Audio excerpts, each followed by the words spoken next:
के साथ शुरुआत करेंगे फिट इंडिया के सुपर हिट बुलेटिन की। लोकसभा के बाद वक्फ संशोधन बिल राज्यसभा से भी पास हो गया और बिल के पक्ष में राज्यसभा में 128 वोट पड़े। वहीं बिल के खिलाफ की अगर बात की जाए तो 95 वोट पड़े और ये बिल फिलहाल राष्ट्रपति की मुहर लगने के लिए अब आगे भेज दिया गया है। तो बस एक कदम दूर है ये कानून बनने से। बड़ी खबर आपको बता रहे हैं, वक्फ संशोधन बिल राज्यसभा से भी पास हो गया और वक्फ दोनों सदनों यानी लोकसभा और राज्यसभा से पास होने के बाद अंतिम मुहर के लिए राष्ट्रपति के पास भेजा जाएगा। राष्ट्रपति की मुहर लगने के बाद में ये कानून बन जाएगा और तमाम उन बदलावों को अमल किया जाएगा, उनके ऊपर काम करना शुरू किया जाएगा जिनका जिक्र लगातार किया जा रहा है, जिनके ऊपर सियासी घमासान बीते कई दिनों से छिड़ा हुआ है। विपक्ष ने लगातार हमले किए, हल्ला मचाया लोकसभा के अंदर, राज्यसभा के भी अंदर, लेकिन क्योंकि संख्या बल के हिसाब से मुश्किल नहीं था ना लोकसभा में ना राज्यसभा में सरकार के लिए इस बिल को पास करा लेना, और इसी सत्र में बिल को पास कराने की बात गृह मंत्री ने कही भी थी और इसीलिए अब दोनों ही सदनों में कामयाबी सरकार को मिली है। अब इसी से जुड़ी ज्यादा जानकारी रिपोर्ट में आपको देते हैं।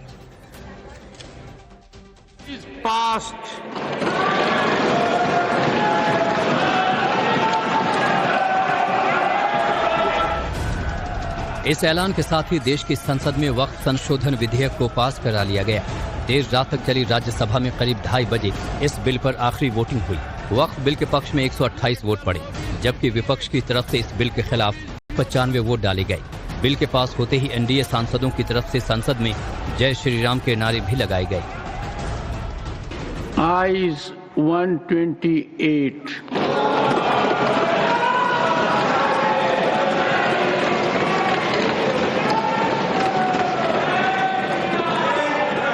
Noes 95।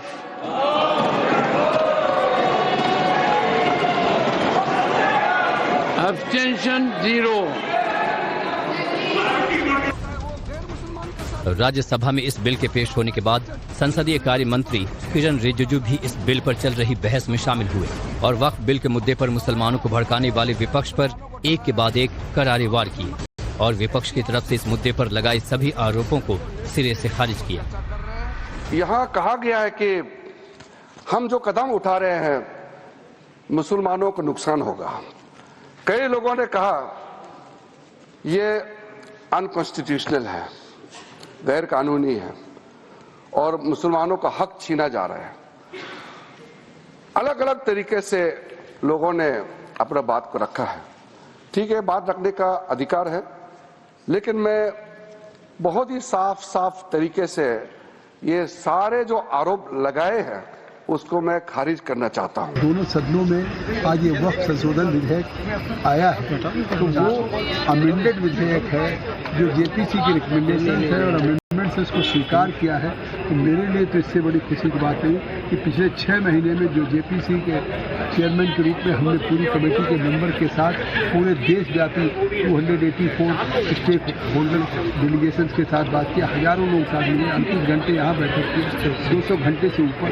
इतनी बड़ी जेपीसी की कभी नहीं चली और आज इस रिपोर्ट को लागू किया। आपने देखा कि जिस तरह से कल लोकसभा में पारित हुआ है, आज राज्यसभा, पूरे देश के गरीब मुसलमानों को, पसमानदा को, खवातीन को, सबको कितनी खुशी है। The bill is passed। अब समझिए कि इस बिल के पास होने से पहले वक्त में क्या होता था और बिल के पास होने के बाद अब वक्त में क्या क्या बदलने वाला है। इससे पहले वक्फ के प्रॉपर्टी विवाद में सिर्फ वक्फ ट्रिब्यूनल में ही अपील की जा सकती थी। नए संशोधन के बाद प्रॉपर्टी विवाद में किसी भी कोर्ट में अपील की जा सकती है। इससे पहले ऐसे मामलों में वक्फ ट्रिब्यूनल का फैसला आखिरी होता था। इस बिल के आने के बाद वक्फ ट्रिब्यूनल का फैसला आखिरी नहीं होगा। पहले वक्फ ट्रिब्यूनल के फैसले को चुनौती नहीं दे सकते थे, अब ट्रिब्यूनल के फैसले को हाईकोर्ट में चुनौती दे सकते हैं। वक्फ बोर्ड में पहले महिलाओं और दूसरे धर्म के लोगों की एंट्री नहीं थी। इस कानून के आने के बाद अब बोर्ड में 2 महिलाएं और दूसरे धर्म के 2 लोगों की एंट्री हो जाएगी।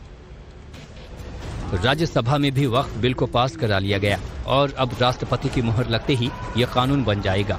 बीजेपी का कहना है कि इस बिल के आने के बाद वक्फ की मनमानी पर लगाम कसी जा सकेगी और इस बिल से गरीब मुसलमानों को उनका हक मिलेगा। तो वहीं विपक्ष की तरफ से दावा किया जा रहा है कि ये बिल देश के मुसलमानों के खिलाफ है। अब देखना ये होगा कि इस बिल के आने के बाद क्या वाकई देश भर में चल रही वक्फ की मनमानी बंद हो पाएगी।